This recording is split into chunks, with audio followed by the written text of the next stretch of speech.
All right, thank you. And thank you for joining everybody. So, marketing analytics, they can be your best friend or they can be your worst enemy.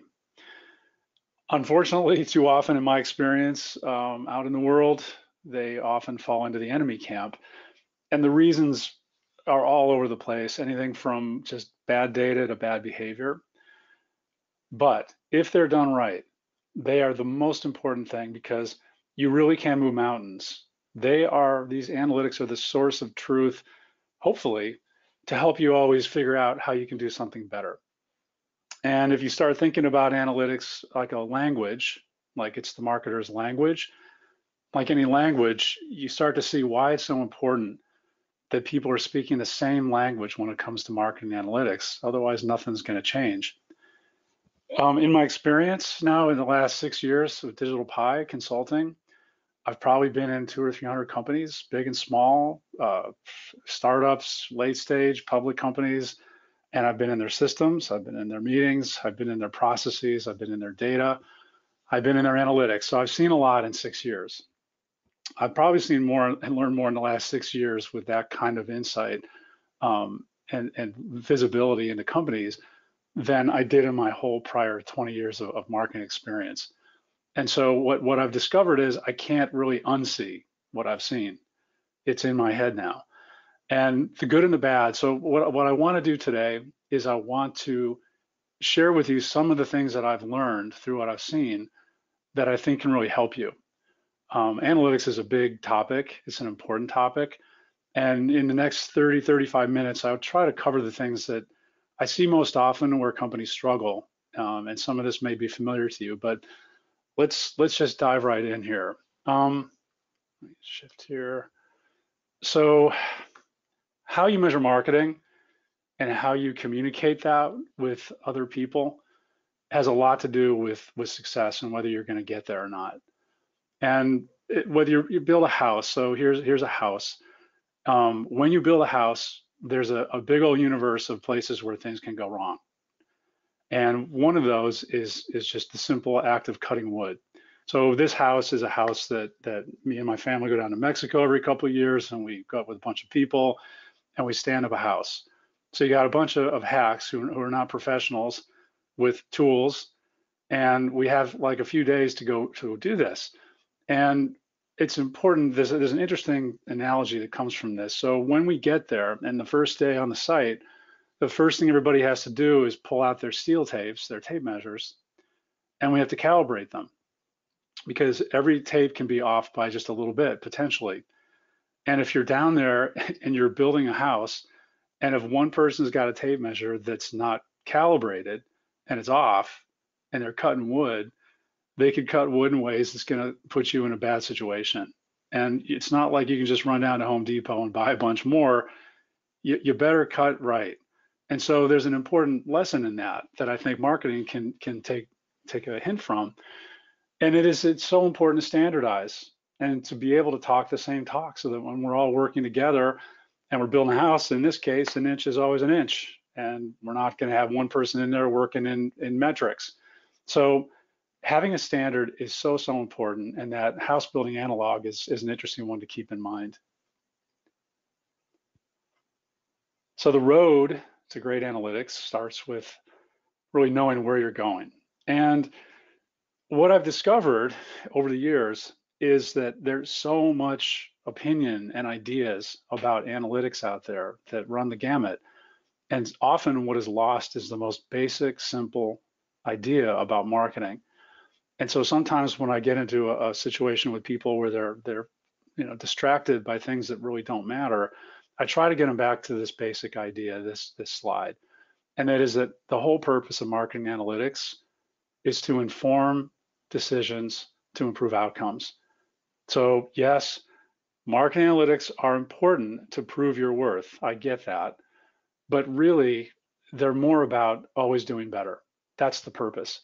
And if you do that, then you're always going to be able to prove your worth anyway. That's just a downstream benefit. So the whole purpose of analytics is just to figure out what I can do better. And remember, you're looking at the past and trying to see what you can discern from past things that you did to be better. So it's only as good as what you've already done anyway, which is still a limited view.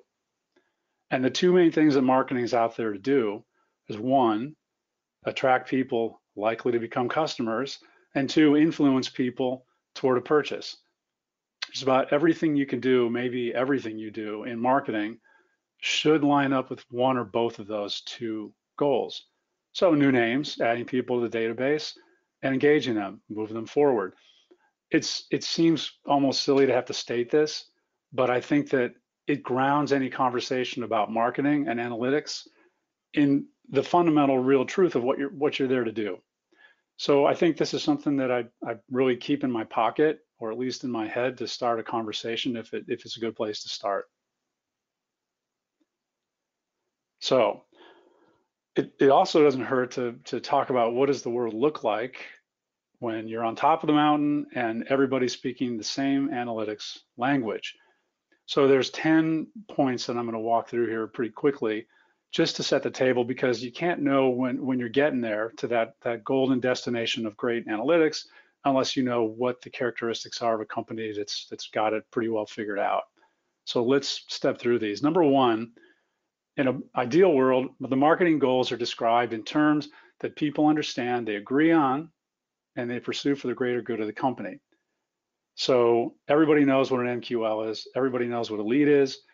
Everybody knows how the attribution is calculated, right? Everybody understands this stuff in some depth, so that when we talk about it, we can have a constructive conversation. Number two, marketers are using their time to optimize performance against outcomes that matter to the business. So it's easy to get lost in, I'm running this pay-per-click campaign to get people to click. Try to always remember that there's some greater thing that you're trying to accomplish here, and that your time is spent trying to get to that greater thing. And here's one of my favorites. No one asks, if I have $1, am I better off investing it in sales or marketing? Because everybody knows that you need both. And I've been in plenty of situations where the team starts to think this way. It's either or. It's never either or.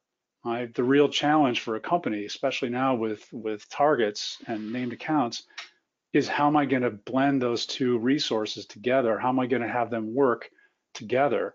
What is the right balance and the right structure of that to get to the best outcome? It's never either or.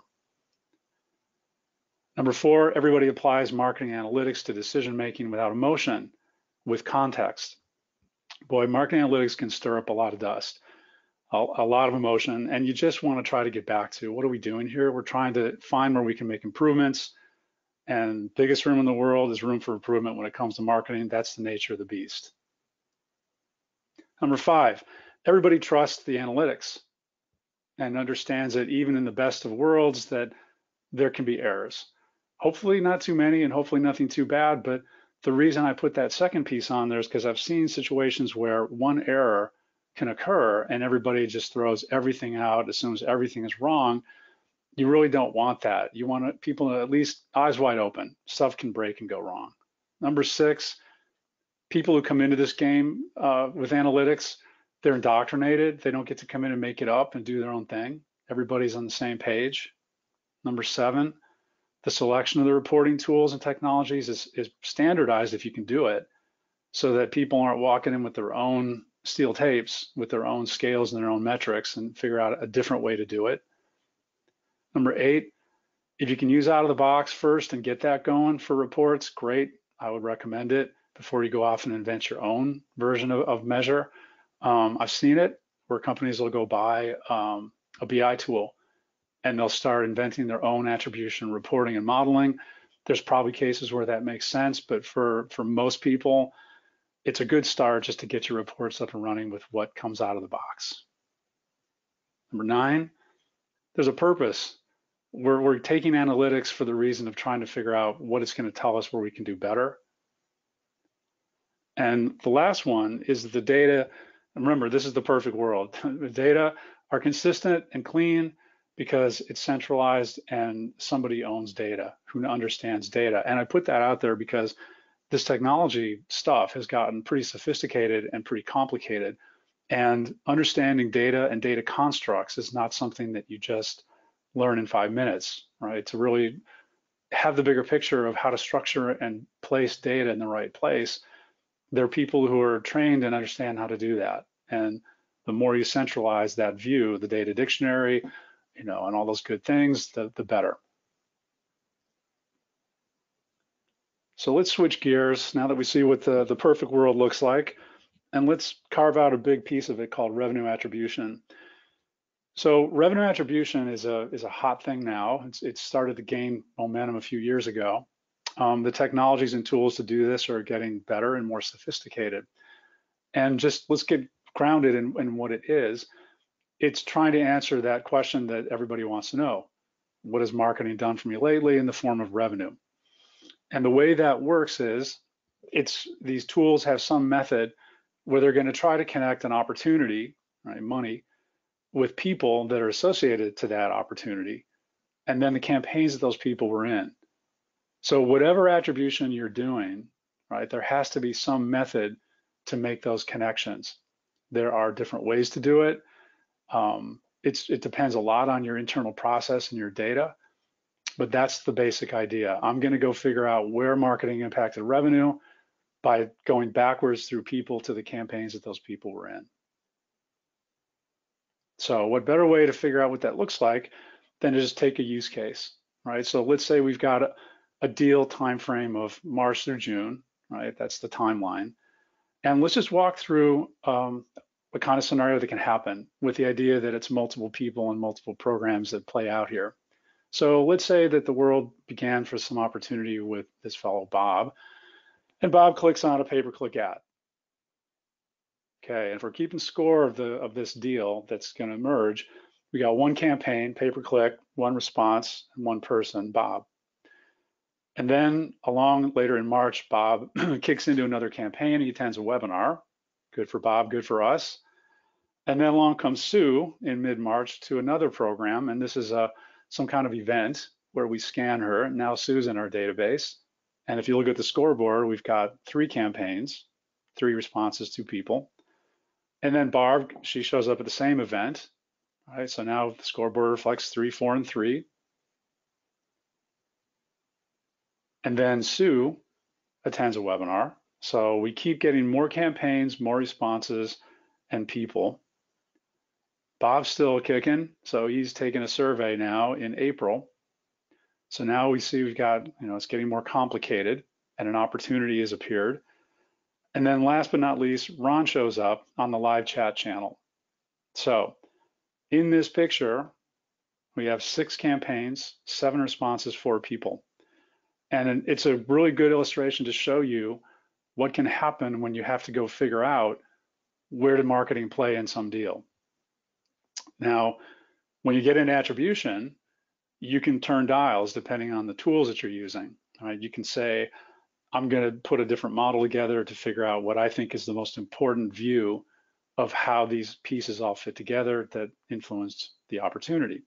Now, notice that I said influenced, because sometimes when I hear somebody say, how much revenue we're going to expect marketing to create, for most B2B companies, marketing doesn't create opportunities. Marketing goes and gets people and gets them in the database, and then it executes marketing tactics and campaigns to try to get them to engage, and then some of those people may or may not make the way onto the land of opportunity. So in most cases, with barring a few, all marketing can really do is engage people and find people. They don't really create the opportunity. They're hopefully are getting these people to engage and move forward. So when I look at this, I could say, what, like in Marketo, their default attribution model is I can spread these campaigns and these touch points like peanut butter, just across people and programs, and everything is equal. And even in that model, it can get pretty complicated. But what else can we do, right? We could say, what, in my opinion or my view of this attribution thing, I think that Bob, since he was first, is the most important thing. So whatever Bob did, he clicked that ad, I'm going to give all the credit to that opportunity to Bob and that one campaign. That's something you can do. Or you could take the other view. You could say, well, I think the last thing that happened before the opportunity is the most important, so I'm going to put all the credit for this deal to the live chat campaign. and run. And remember, I'm saying that we're just saying for the sake of discussion, we're going to make that decision at the expense of all the other marketing that happened. Okay. Or I could say that I think certain things are more, have more weight or carry more influence than other things that a marketer could do. Maybe I say webinars are the most important tactic in my mix. And when I go turn the dials on figuring out which one has the most influence, I can weigh certain tactics to have more of the credit. But I would caution you, at the end of the day, are we ever really going to know what one thing or what tactic makes somebody decide more or less whether they're going to move toward a purchase? Maybe, maybe not. And then the last scenario I'm going to share with you is this one, which we see now and then, right? One of a marketer's worst data enemies are duplicates, meaning somebody with the same email address winds up in the database. And here's why. In this case, let's suppose that it was the same scenario, but at the very end of the deal, someone in the sales system, it creates another version of Sue, a duplicate. And Sue has none of the marketing history attached to her.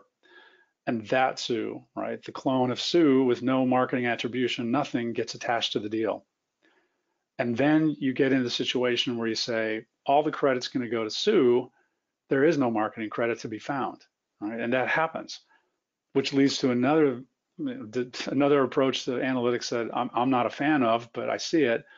And that is, we're going to declare that this opportunity, all the credit goes to either sales or marketing. And this is where it happens, right? If this really played out and all those people did all those marketing things, and then we say that the only thing that's going to get credit is Sue, and we're going to say it's all sales credit, I get it. But go back to the basic idea. Am I getting information that's going to give me good insight to be smarter about my marketing? Probably not. So this attribution world is an interesting world. And so this fellow, Avinash, he has a blog called Occams Razor. Many of you might follow it or be familiar with it. Occams Razor is a theory that says that the simplest explanation is usually the right one. I like the simple. Simple is always preferable if you can get there. So he's an analytics go-to. He's associated to Google and Google Analytics, and he's kind of one of the people who speaks and is an expert in this field of analytics. And in looking at what he said, I believe that attribution modeling is not the path to the smartest decisions for multi-touch, multi-visit digital campaigns. This is practically heresy in our industry, but it's what I've learned from my experience.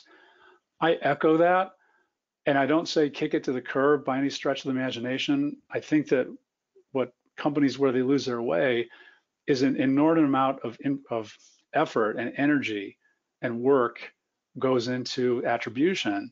And that comes at the expense of the other metrics and the other things and dials that people should be looking at.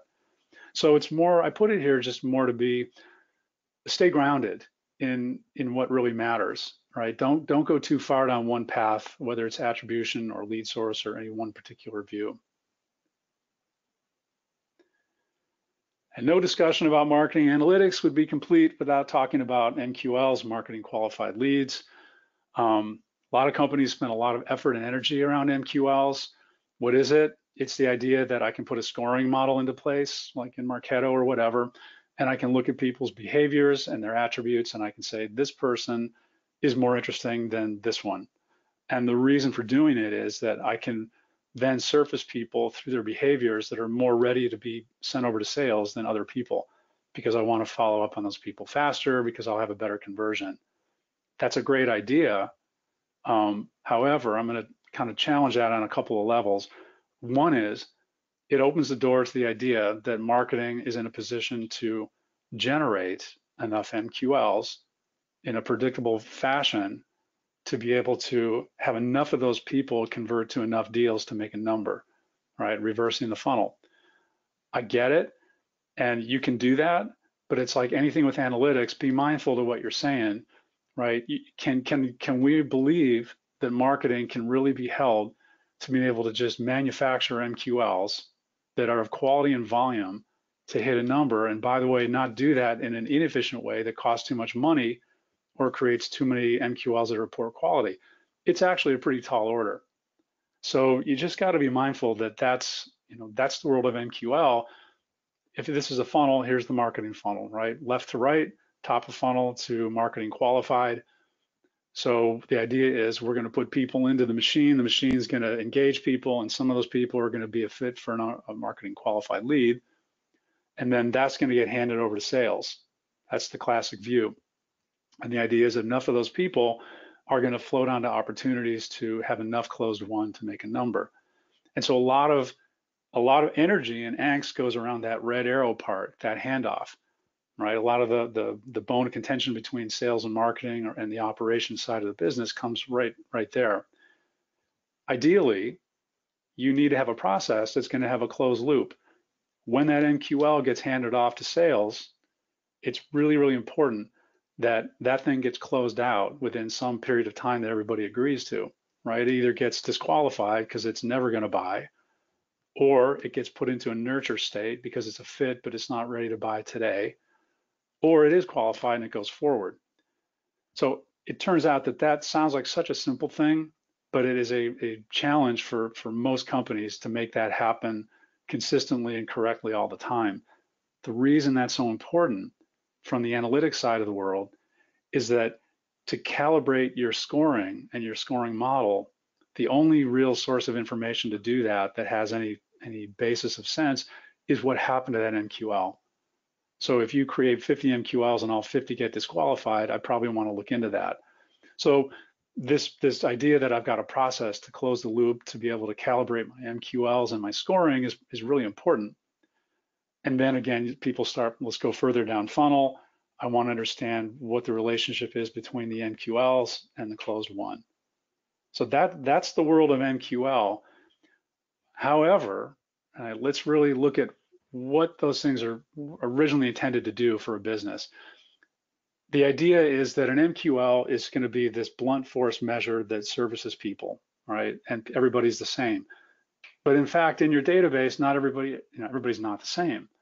In fact, now that we're into account-based sales and marketing, and now that we can start to identify the companies that we think are ideal prospects for our company, we can think of that as a different segment of people that should be treated differently.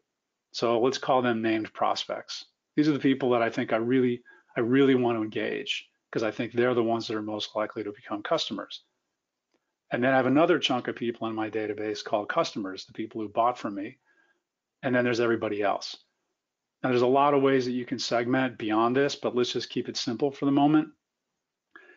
If you see your database through this lens, it opens the door to being incredibly efficient and increasing conversions, because now I can talk to those different segments differently and I can qualify those people differently. Because what a named prospect does versus what everyone else does doesn't have to be as engaged, right? Those people can do a lower level of things to be passed over to sales. So what do I mean? I mean that if I have this database of people, and if I can see a person and say, that person's a named prospect that I really want to talk to, that person's a customer who I want to speak to differently, and the rest of these people, I don't know, and so they're going to have to really earn their way up to go over to sales, it creates all kinds of opportunities to be smart. So if I look at the world that way in these three segments, right, I've got a named prospect, that group of people that I said I really want to get because I think that I can get them. And I've got customers, the people who already bought from me that I've already spent all my money to acquire them, and everyone else. I can then set a threshold of engagement that's different and dialed for each of those use cases, right? So a named prospect, like I said, if I say this company and the people on that company are on my target list, and I see any one of those people, or maybe certain people do just about anything, I want to get that event, that thing that happened, that milestone over to sales so that they're aware of it and they can inspect what that person did and decide if they want to follow up. For customers, it's probably different, right? There you're talking about cross-sell and upsell. In that case, you want to have something like product scoring, and you want to see if somebody's developing interest in an additional product. And then everyone else is an MQL, right? That's where the bar is high. They have to do more than those other classes of people or different things to get passed over. Then I can have a process in my systems to be able to treat each of those accordingly. More conversions, more efficiencies, spend less, get more. So I have a customer in mind who will remain unnamed, who fits the bill for having most of this stuff working really well together for the business. They are pretty well aligned on all this stuff. And I'm going to touch on a few of the things that I think are most important for them and why they've done so well. Number one is their database segmentation is right and tight. It's very good. You can see who's a customer and who's not. You can see who's a target and who's not. Right? They've got that figured out. And by the way, it turns out that one of the hardest things for a company to solve for is to accurately see in the marketing database who is and is not a customer. That sounds like such an obvious, simple thing, and it turns out that it's a much harder problem than you think. And how important is it to know at the person level if they're a customer or not, and how you talk and engage them? So these guys have their segmentation dialed. Their executives, right up to the CEO and the CFO and the head of sales and the marketing lead and the people who support them, they get on calls together, and I'm on them, and we talk through things, right? And it's not a one-time, 1-hour meeting. There are meetings on the calendar where we go through things together. And initially, a lot of that time is spent learning and trying to get to the same language. They look at the right analytics, right? They spend their time looking at things that they're going to change that actually matter. They agree on which levers to pull to make something happen, and they ask the right questions. So they have these things working for them. I think the executives giving the time to learn this stuff and being open to it is really important. And I'm going to take you through some of these dashboards that we've built for them that happen to be in Salesforce. This is a lightning dashboard. And understanding their targets is really important. So they've named the companies that they think are the most ideal targets for them. So I filter to that, and I can see there's 4,000 of them, of these companies that they think are ideal. I can see the mix of distribution across region. I can see the breakdown by revenue range. I can see how many contacts are associated to each of the accounts. You can see a lot of them need some love for adding people to them. You can see the breakdown by industry, and I can see the breakdown by owner. We got one owner that's got 1,000 accounts. So how important is it, if you're going to play the named account business, to be able to see and understand your data this way? It seems almost obvious, but when you build these kinds of views and you make them available, it almost always opens eyes and gets people thinking differently about their targets. Know your target product interest. Okay, so here, this company has product interest scoring in place where we can see where our interest is developing for each product. For example, here's they have 1, 2, 3, 4, 5 categories. This one has about 2,000 people interested in this product, and most people are stuck in low. So understanding and being able to monitor and measure and instrument behaviors around products is very, very beneficial. Know who to pass the sales and give them what they need to be successful. So here I talked about having a different process for people that are targets that engage. This is a view that's showing me for target prospects who engaged each day, how many people on my list engaged. And when I say engaged, they didn't have to wait to MQL. These are people that did something that we declared interesting enough to make sales aware of it. And then we create views, right? So now I can go see these people, like here's customers that engaged that are open and need to be called up because they did some product interest thing that we thought was interesting. And then we make that available in sales in a view so that the salespeople can easily access this information and put it to work. Know your funnel, right? This is a Marketo dashboard looking at the funnel and the flow of people moving through. One of those, this upper left-hand corner is a good one. Where do MQLs go and what's the trend? So in this case, you can see that most of them are being sales accepted. That's blue. Orange is disqualified or recycle, excuse me. And how many, knowing where AQLs go. The point of this is really understanding the funnel flow is important, as it turns out that Marketo's got this phenomenal tool that gives us this kind of visibility. Know what works and what doesn't by tactic. So attribution is great, but I still want to know, how are my webinars performing? And when I say performing, I want to know, how am I doing for getting people to do what I want them to do, which is to actually show up. Register is great, but understanding your marketing at this level is super important. Of course, influence. Right now I can go and see where's my, how I influence pipeline and revenue month over month. How am I doing for adding new names per month? How am I doing for engagement per month? What is it costing me? What is the cost per new name? So all these basic metrics, right? This is just part of the bigger metrics picture. And last but not least, this is such a simple thing. We ended up earmarking programs by owner so that every program, every campaign that gets executed has an owner. And because we do that, we can stand up reports that get distributed every week to the owner to show them what they got the prior week relative to the prior 6 weeks. What did I get for success, meaning engagement? What did I get for new names? How did it look per tactic? What was my cost per new name? Getting these campaign owners that information that's so actionable, it brought them so much closer to the work they're doing. I mean, they really didn't have that kind of understanding or visibility. With that kind of visibility, now they can go turn the dials and they get really close to their data. They get closer to their marketing, and they can be much smarter about where they make a change.